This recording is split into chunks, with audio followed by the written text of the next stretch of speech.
Present success నుంచి మళ్ళీ past సక్సెస్లోకి ఒకసారి వెళ్దామండి. అఖండ సినిమా తర్వాత మళ్ళీ అఖండ 2వా లేకపోతే అఖండ 3వా లేకపోతే అఖండని మించింది వస్తుందా? ఇలాంటి అంచనాల్లో ఆల్మోస్ట్ బాలయ్య గారి అభిమానులే కాదు, మొత్తం సినీ అభిమానులందరూ కూడా ఆ అంచనాల్లో ఉన్నారండి.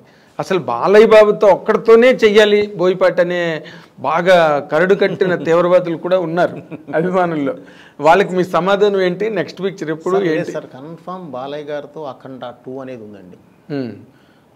ఏ అభిమానైనా నేను వారిని బాగా ఒక 3 సక్సెస్ మేము హ్యాట్రిక్ కొట్టాం కాబట్టి అలా చేయాలనే కోరుకుంటారు. కానీ వేరియేషన్ ఉండొద్దండి. పక్క పక్కనే చేస్తే ఏది ఇప్పుడు పుల్లారెడ్డి స్వీటు ఒకటి తింటే బాగానే ఉంటుందండి, 2 తింటే బాగానే ఉంటాయి, 1 kg 2 kg తినలేము. సో అందుకని వెంటనే అయితే నీకు అది అయిపోతుంది. ఒక చిన్న టైం తీసుకొని మనం చేస్తే గ్యారంటీ దానికి దీనికి ఉన్న గ్యాప్లో ఆయన 1-2 చేసి ఉంటారు, నేను 1-2 చేసి ఉంటాను బయట. సో దీని నుంచి వచ్చి ఆ గ్యాప్ నుంచి వచ్చి మనం కూర్చొని ఒకసారి చేస్తే వచ్చే కిక్కు వేరేగా ఉంటుందండి. 100%. రోజు అదే అని అంటే కూడా మనకి ఇది పెద్ద అంటే మధ్యలో ఈ చిన్న ట్రాన్స్ఫర్మేషన్స్ ఉంటుంటే రిలీఫ్ సస్టైన్ అవుతుంది. ఆయన కూడా చాలా రిలీఫ్గా ఉంటాడు కదండి. అవును, ఒక ట్రాన్స్ఫర్మేషన్ బయటికి వెళ్ళి ఒక ఎంటర్టైన్మెంట్ సినిమాను, ఒక సెంటిమెంట్ సినిమాను, ఇంకోటి ఒక మంచి యాక్షన్ సినిమా చేసి మన దగ్గరికి వచ్చారంటే సార్ మనం చేసేది ఇంకోలా ఉంటుంది. సో ఆ వేరియేషన్స్ కనిపిస్తాయి. ఓకే, ఒక ఆర్టిస్ట్లో అన్ని వేరియేషన్స్ రావాలన్నా కూడా అది చేయాలి, ఒక కొత్తదనం కనపడాలన్నా కూడా చేయాలి. అదే మా రోజు ప్రీ రిలీజ్ ఈవెంట్లో కూడా బాలయ్య గారు మీ గురించి చాలా బాగా మాట్లాడారు. అది మీ మేకింగ్ స్టైల్ మీద కానీ వాటి మీద ఆయనకి చాలా విపరీతమైన కాన్ఫిడెన్స్ మీరంటే. అవునండి. అంటే ఎందుకంటే అఫ్కోర్స్ 3 హిట్లు. అవునండి. ఆయనకు ఆ స్టేజ్లో అవి చాలా అవసరమైన హిట్లు కూడా. అదే టు బి వెరీ ఆనెస్ట్, ఎందుకంటే ఏ హీరోకైనా హిట్ అవసరం కదండి. ఇప్పుడు నెక్స్ట్ మీరు తీయబోయే సినిమా బాలయ్య గారి అభిమానులకు కనుక మీరు చెప్పాలి అని మీరు అనుకుంటే ఏం చెప్తారు సార్ బాలయ్య గారి అభిమానులకి? అంటే ఏం ఇప్పుడు నేను ఇంతకుముందు అదే చెప్పాను సార్. ఇప్పుడు జరుగుతూ ఉంది బాబీ సినిమా, ఇవన్నీ జరుగుతూ ఉన్నాయండి. బాబుది నాకు మధ్యలో ఇంకో కమిట్మెంట్ ఉందండి, అది చూసుకొని వెంటనే ఇటు వస్తాను. ఇంకో కమిట్మెంట్ ఇప్పుడు చేయబోతున్నానండి. అది ఏంటి అనేది జస్ట్ ఫ్యూ డేస్లో నేను అనౌన్స్ చేస్తాను. ఓకే, జస్ట్ ఫ్యూ డేస్లో.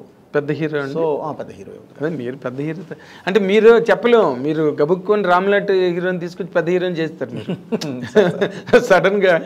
ఇప్పుడు రామన్ చూస్తే మామూలుగా ఎప్పుడైనా కనిపిస్తే ఎస్ చాలా చాక్లెట్ బాయ్ లాగా కనిపించేవాడు. ఇప్పుడు కనిపిస్తే అలా కనిపించాడు, పక్కనే దున్నపోతుతో కనిపిస్తాడు. ఏది నీ దున్నపోతు వేసి రామని అడిగే రేంజ్లో ఉన్నాడు ఇప్పుడు. సినిమా బయటకు వచ్చాక ఈ don't feel normal about Ram, that is for sure. అవునండి. స్కంద చూసి బయటకు వచ్చిన తర్వాతే సూపర్ కరెక్ట్ అండి. అది ఆ ఇమాజినేషన్ మారిపోయింది రామ్ మీద. అండ్ అతనికి మీకు షూటింగ్ టైంలో ఎట్లా ఉంది సార్ ఇంటరాక్షన్? సార్ చాలా హ్యాపీగా ఉంటుంది సార్, అసలు చాలా హెల్దీగాను హ్యాపీగా ఉంటుంది. ఓకే, అసలు ఏ ఇది ఉండదు, బ్రహ్మాండంగా వెళ్ళిపోతుంది. ఒకటే సార్ మనలో క్లారిటీ ఉండాలి, టెక్నీషియన్లో క్లారిటీ ఉండాలి. టెక్నీషియన్లో క్లారిటీ ఉంటే ఇంకెవరు ఏ ఇది ఉండదండి, చాలా హెల్దీగా వెళ్తుంది. అవునండి.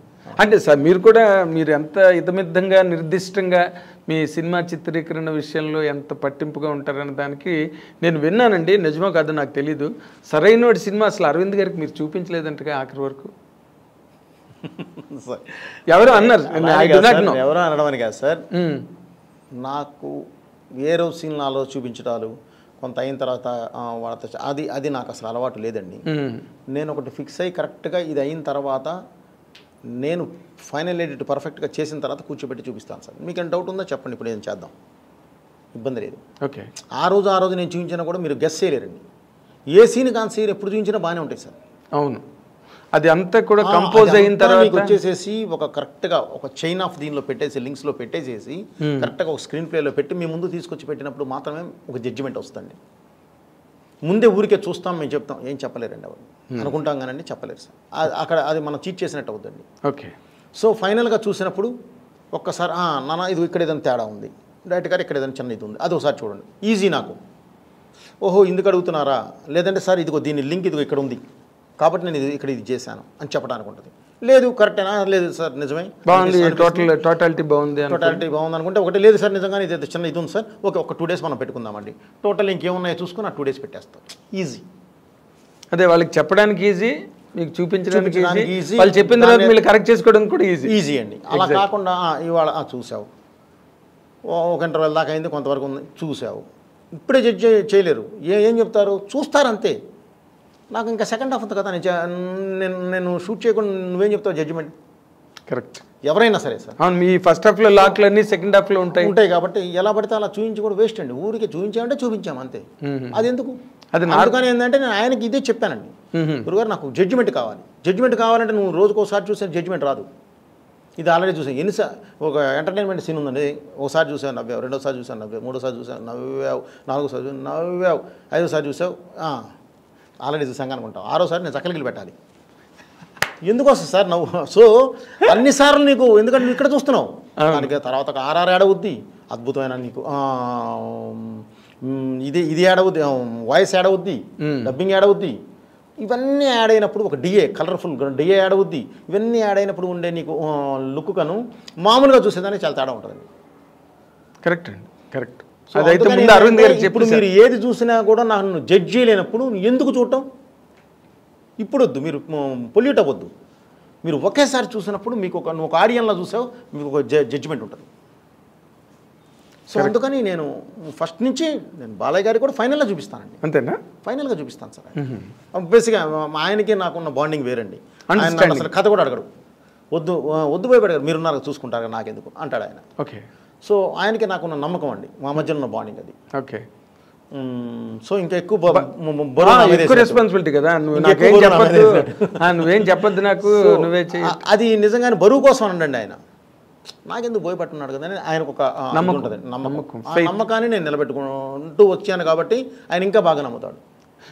ఇప్పుడు మీరు మామూలు రెగ్యులర్ క్యారెక్టరైజేషన్ అయితే ఒక పద్ధతి అండి, అఖండలో ఈ క్యారెక్టర్ ముందు బాలయ్య బాబు గారికి చెప్పారా?